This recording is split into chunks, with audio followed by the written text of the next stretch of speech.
ま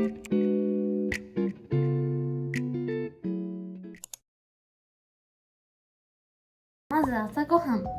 はヨーグルトにバナナとかきな粉かけて好きなフルーツを乗せて食べるっていう形のご飯をよく食べていました。ヨーグルトについてもう少し補足したいなって思うんですけど、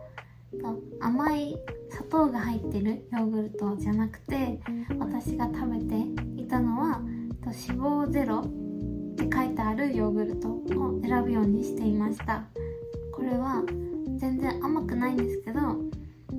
肪ゼロのヨーグルトにバナナとかきな粉とかオリゴ糖、ちょっと甘みのある液体をかけると本当に普通に美味しく食べれるので、これを皆さんやってみてほしいです。次にお昼ご飯は4パターンぐらいあって、まず1つ目のパターンが焼き魚、白ご飯、お味噌汁です。これは結構バランスよく食べれてる気がして好きでした。そして次が結構ダイエットガチでやるぞっていう時によく食べていたサラダです。そしてもやしとお肉、胸肉とかささみをチンしたものをよく食べていました。そして4つ目がお鍋です。で、自分一人用サイズのちっちゃいお鍋に好きなお野菜とかいっぱい入れてお鍋を食べていました。これが私のお昼ご飯です。夜ご飯はサラダかヨーグルトかお鍋かもやし&胸肉をチンしたものをよく食べていました。私がやってよかったなって思う間食が枝豆、冷凍の枝豆をチンして食べる、それにちょっとだけ塩を振って食べるっていうのと、海苔、普通に売ってるこのぐらいの丸い筒に入ってるような海苔をよく食べていました。あとはちょっとだけヨーグルトをこんぐらいのお皿にとってきな粉とかかけて食べていました。あとは大箱っていう粉を使ってドラッグストアとかに売ってる大箱っていう粉がこんぐらいのが売ってるんですけど、それにお水とか入れるとすごく膨らむんですよね。それにかき混ぜて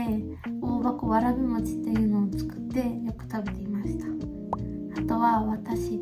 アイスがすごく好きで、アイスがどうしても食べたいってなったら冷凍ブルーベリーを食べていました。冷たくてなんかシャーベット食べてる感覚になるので、冷凍ブルーベリーおすすめです。運動編をお伝えしていきます。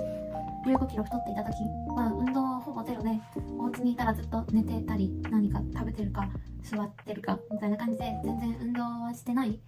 むしろ運動嫌いな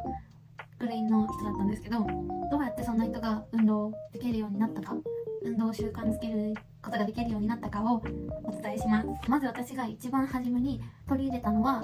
ウォーキングですね。ウォーキングは週にまず3回ぐらいは行きたいなっていう感じで始めて、でそれが習慣になってくると次はなんか筋トレとかしたいなって思い始めてきて、でもいきなり運動不足の人が筋トレとかきついじゃないですか。だから私がやっていったのはひなチャンネルさんのサブチャンネルの脂肪燃焼ちゃんとか竹脇まりなさんっていうタクトレの YouTuber さんの1日3分とか1日5分とかでできる簡単な筋トレから始めました。まずは週に何回かもう結構緩めに始めて、で筋トレをできたら例えば1週間に1本動画 しようみたいな、5分の動画、1週間に1回5分の動画をしようって決めたら、とりあえずその同じ動画のを5分毎日やるんですね。毎日同じ動画5分やって、次の週はもうちょっと運動量増やせるかなと思ったら5分の1本の動画プラス2分の動画追加してみるとか、そういう感じで本当に少しずつ運動量を増やしていきました。運動をいきなりたくさんするぞって運動をほぼしてない人がいると途中からもうやりたくないとか思っちゃうので、本当に1週週間とか1ヶ月のペースでゆっくり運動の量を増やしていくっていうことが大事だと思います。そしてもうちょっと運動ができる体、運動を続けていくと物足りないなって思うことが出てくると思うんですね。そうなったら私は縄跳びを取り入れました。で、縄跳びを取り入れた理由が、ひなチャンネルさんがなんか私が一番綺麗に痩せれたダイエットは縄跳びですっておっしゃっていて、じゃあ私も縄跳びしようって思って急いで縄跳び買いに行って、その日から縄跳びを始めました。で、縄跳びやるぞって決めても全然飛べないんですね。縄跳び1日5分とか結構厳しくて、それでもでとりあえず、筋トレと一緒で1週間は5分だけ続けて、2週間目に7分とか3週間目に8分とか、本当に徐々に分数を伸ばしていきました。で、縄跳びを飛ぶ時のコツポイントとして、音楽、自分の好きな音楽をイヤホンで聴きながら縄跳びをすると、なんかライブとかフェスにいる気分になって楽しくなるので、こうやってずっと飛んでられる気がします。そして、腕を振りすぎない、腕をこう振るんじゃなくて、もうここだけを動かすみたいな感じでこう飛ぶ感じですね。手首でこうやる感じで飛んでました。でも飛んでるから二の腕とかは普通になくなるし細くなりました。で、そしてもう一つ、運動をするようになったら筋肉もついてくるんですよね。で、使った筋肉をほぐしてあげることって本当に大切なことで、私はよく寝る前にストレッチと筋膜ローラーっていうのをやってます。ちょっとお見せしたいので持ってきますね。はい、持ってきました。まず一番スタンダードかなって思うのがこの筋膜のポールですね。はい、これを使って足全体をほぐします。こんな感じ。使いすぎてちょっとボロボロなんですけど、こちらを愛用してます。はい、そして次、これはなんか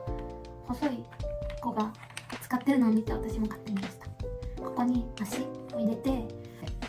ゴリゴリやるやつです。これもすごくほぐれる感じがして、